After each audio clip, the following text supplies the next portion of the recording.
Loan app വഴി കോടികളുടെ തട്ടിപ്പ് നടത്തിയ സംഘത്തിനെതിരെ വിശദമായ അന്വേഷണത്തിന് പോലീസ്. തട്ടിപ്പ് സംഘത്തിൽ ഇനിയും കൂടുതൽ പേരുണ്ടോ എന്ന സംശയത്തിലാണ് അന്വേഷണ ഉദ്യോഗസ്ഥർ. വിവിധ രാജ്യക്കാരിൽ നിന്ന് കോടികൾ തട്ടിയെടുത്ത സംഘത്തിലെ 18 ഉത്തരേന്ത്യക്കാരെയാണ് ഇന്നലെ പോലീസ് പിടികൂടിയത്. ശ്രീകാര്യത്തെ സ്വകാര്യ വ്യക്തിയുടെ കെട്ടിടത്തിലാണ് പ്രതികളുടെ ഓഫീസ് പ്രവർത്തിച്ചിരുന്നത്. ഓൺലൈൻ മുഖേന വായ്പ നൽകാമെന്ന് പറഞ്ഞ് വിദേശത്തുള്ള ആളുകളെ ബന്ധപ്പെട്ട ശേഷം തട്ടിപ്പ് നടത്തി കോടികളാണ് സംഘം കൈക്കലാക്കിയത്. അരുൺ സോളമനുണ്ട് വിശദാംശങ്ങൾ നൽകാൻ. അരുൺ, രാത്രി മാത്രം പ്രവർത്തിച്ചിരുന്ന സ്ഥാപനം, അവിടെ നിന്ന് കണ്ടെടുത്തതിൽ അമേരിക്കയിൽ നിന്നുള്ളവരാണ് കൂടുതലും തട്ടിപ്പിന് ഇരയാക്കപ്പെട്ടത് എന്നുള്ളതാണ്. എന്തായാലും വിദേശ രാജ്യങ്ങൾ കേന്ദ്രീകരിച്ചിട്ടുള്ള അവിടെയുള്ള ആളുകളെ കേന്ദ്രീകരിച്ചുള്ള ഒരു തട്ടിപ്പ്. അപ്പോൾ ഈ വിപുലമായിട്ടുള്ളൊരു അന്വേഷണം ആവശ്യമാണ്. ഇതിൽ എങ്ങനെയാണ് ഇപ്പോൾ നിലവിൽ അന്വേഷണം ഉദ്ദേശിച്ചിരിക്കുന്നത്? എന്താണ് ലഭിച്ചിരിക്കുന്ന വിവരങ്ങൾ? ശ്രുതി, കീർത്തന, ഈ സംസ്ഥാനത്ത് പ്രത്യേകിച്ച് ലോൺ ആപ്പ് തട്ടിപ്പുകൾ സ്ഥിരം വരുന്ന ഒന്നാണ്. അതൊക്കെയും പുറത്തെ രാജ്യങ്ങളിൽ അല്ലെങ്കിൽ മറ്റിടങ്ങളിൽ നിന്നൊക്കെയാണ് ഈ ലോൺ ആപ്പ് സംഘങ്ങളൊക്കെ പ്രവർത്തിച്ചു വന്നിരുന്നത്. ഇതാദ്യമായിട്ടാണ് മറ്റൊരു വിദേശ രാജ്യത്തെ കേന്ദ്രീകരിച്ചുകൊണ്ട് നമ്മുടെ തലസ്ഥാന നഗരത്ത് തന്നെ എത്തി ഇങ്ങനൊരു തട്ടിപ്പ് നടത്തിയിരിക്കുന്നത്. അതിന്റെ ഞെട്ടൽ പോലീസ് സംഘത്തിനും സൈബർ വിദഗ്ധർക്കൊക്കെ ഉണ്ട്. കാരണം അവരുടെ അന്വേഷണ പരിധിയിൽ പോലും ഇങ്ങനൊരു തട്ടിപ്പ് ഇതുവരെ കണ്ടിട്ടില്ല എന്നുള്ളതാണ്.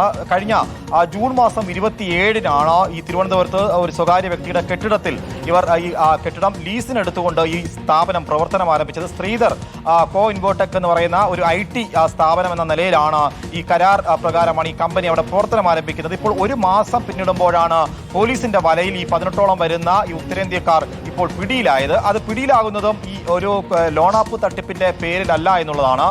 ഇതുമായി ബന്ധപ്പെട്ട് രാത്രി കാലങ്ങളിൽ ഈ സ്ഥാപനത്തിൽ ജോലി ചെയ്തിരുന്ന സ്റ്റാഫുകൾ നിരന്തരം രാത്രി വരികയും പുലർച്ചെ മടങ്ങിപ്പോവുകയും ഈ പോലീസിന്റെ പെട്രോളിങ്ങിനിടയിൽ ശ്രദ്ധയിൽപ്പെട്ടിരുന്നു. അങ്ങനെയാണ് ഓപ്പറേഷൻ തൂഫാന്റെ ഭാഗമായിട്ട് ലഹരി സംഘങ്ങളാണോ എന്നൊരു പ്രാഥമികമായിട്ടുള്ള ഒരു സംശയം പോലീസിനുണ്ടാവുകയും അതിന്റെ അടിസ്ഥാനത്തിലാണ് കഴിഞ്ഞ ദിവസം ഡാൻസ് ആപ്പ് സംഘം കൂട്ടമായിട്ടെത്തി ഈ സംഘത്തെ പരിശോധിക്കുന്നതും പിന്നീടാണ് ഇവരുടെ കമ്പ്യൂട്ടറുകൾ പരിശോധിച്ചപ്പോഴാണ് ഇവർ ലോൺ ആപ്പ് തട്ടിപ്പുമായി ബന്ധപ്പെട്ട് നടന്നു വന്ന ഒരു സംഘമാണെന്ന് മനസ്സിലാക്കുന്നത്. പ്രധാനപ്പെട്ട പ്രതിയും ഈ സ്ഥാപനത്തിന്റെ ഈ കരാറുമായി ബന്ധപ്പെട്ട് നിന്ന വ്യക്തി ഗുജറാത്ത് അഹമ്മദാബാദ് സ്വദേശിയായിട്ടുള്ള കപിൽ ഇന്നലെ തന്നെ എയർപോർട്ട് വഴി രക്ഷപ്പെടാൻ ശ്രമിക്കുകയായിരുന്നു. അദ്ദേഹത്തെയും ഇന്നലെ രാത്രിയോടുകൂടി തന്നെ പോലീസ് പിടികൂടി സംഭവ സ്ഥലത്ത് എത്തിച്ച് ചോദ്യം ചെയ്തു വരികയായിരുന്നു. DCP അടക്കമുള്ളവർ നേരിട്ടെത്തിയാണ് പ്രതികളെ ചോദ്യം ചെയ്തു വരികയായിരുന്നു. ഇന്ന് പുലർച്ചെ വരെ ഈ ചോദ്യം ചെയ്യൽ നീണ്ടു എന്നുള്ളതാണ് ഏറ്റവും ഒടുവിലായി ലഭിക്കുന്ന വിവരം. 50ഓളം വരുന്ന കമ്പ്യൂട്ടറുകൾ പോലീസ് ഇപ്പോൾ കസ്റ്റഡിയിലെടുത്ത് ഇതുമായി ബന്ധപ്പെട്ട് ഇന്നലെ വൈകുന്നേരം മുതൽ തന്നെ ഈ കമ്പ്യൂട്ടറുകളിലെ IP അഡ്രസ് എടുത്ത് ഇപ്പോൾ പരിശോധിച്ചു വരികയാണ്. ഡിജിറ്റൽ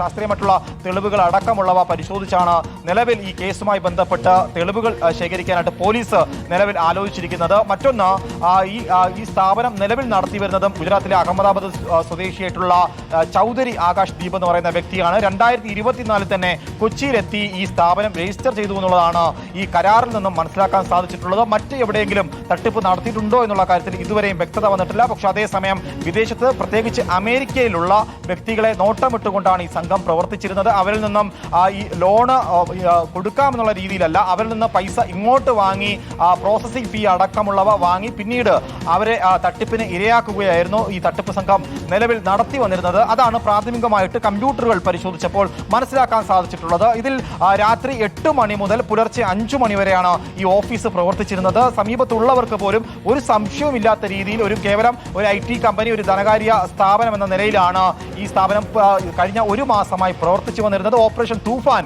ഈ പ്രതികളെ വലയിലാക്കുകയായിരുന്നു എന്നുള്ളത് തന്നെയാണ് പോലീസും പങ്കുവെക്കുന്നത്. ഈ ലഹരി ഇടപാടുകൾ നടത്തിയിട്ടുണ്ടോ എന്നുള്ള കാര്യം പരിശോധിക്കാനാണ് ഡാൻസ് ആപ്പ് സംഘം അവിടെ എത്തിയത്. പക്ഷെ അവിടെ എത്തിയപ്പോഴാണ് ഈ ഒരു 46 ക്യാബിനുകൾ തിരിച്ച് അവിടെ ഈ ഓഫീസ് പ്രവർത്തിച്ചു വരികയായിരുന്നു. പക്ഷേ പകുതിയോളം വരുന്ന ഈ ഓഫീസുമായി ബന്ധപ്പെട്ട് നിൽക്കുന്ന പ്രതികൾ ഇപ്പോൾ ഈ സംസ്ഥാനം വിട്ടോ എന്നുള്ള കാര്യത്തിൽ സംശയമുണ്ട്. കാരണം നിലവിൽ 18 പേരാണ് ഇപ്പോൾ പിടിയിലായിരിക്കുന്നത്. ബാക്കി 20-ലധികം വരുന്ന പ്രതികൾ ഈ ഒരു കേസുമായി ബന്ധപ്പെട്ട് ഇപ്പോഴും ഒളിവിലാണ്. അവർ ഈ സംസ്ഥാനം വിട്ടിട്ടുണ്ടോ അല്ല ഈ ഗുജറാത്ത് കേന്ദ്രീകരിച്ചാണ് ഈ സംഘം പ്രവർത്തിച്ചിട്ടുണ്ട് എന്നുള്ള കാര്യത്തിൽ ആണ് ഇപ്പോൾ ചെറിയ ആശങ്കകളുണ്ട്. കാരണം പ്രധാനപ്പെട്ട പ്രതികൾ ഗുജറാത്ത് അഹമ്മദാബാദ് സ്വദേശികളാണ്, മറ്റുള്ളവർ UP സ്വദേശികളാണ് എന്നുള്ളതാണ് നിലവിൽ മനസ്സിലാക്കാൻ സാധിച്ചിട്ടുള്ളത്. ഇവരെ ഈ പ്രധാനപ്പെട്ട പ്രതികൾ ഈ സംഘത്തിലേക്ക് ഉൾപ്പെടുത്തിയതാണോ, നേരത്തെ ഏതെങ്കിലും തട്ടിപ്പ് സംഘങ്ങൾ നടത്തിയിട്ടുണ്ടോ എന്നുള്ള കാര്യത്തിലും ഇപ്പോൾ പോലീസ് അന്വേഷിച്ചു വരികയാണ്. ശ്രുതി, കീർത്തന.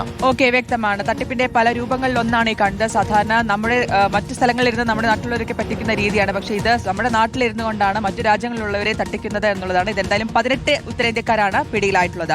അരുൺ സോളമനാണ് വിശദാംശങ്ങൾ നൽകിയത്.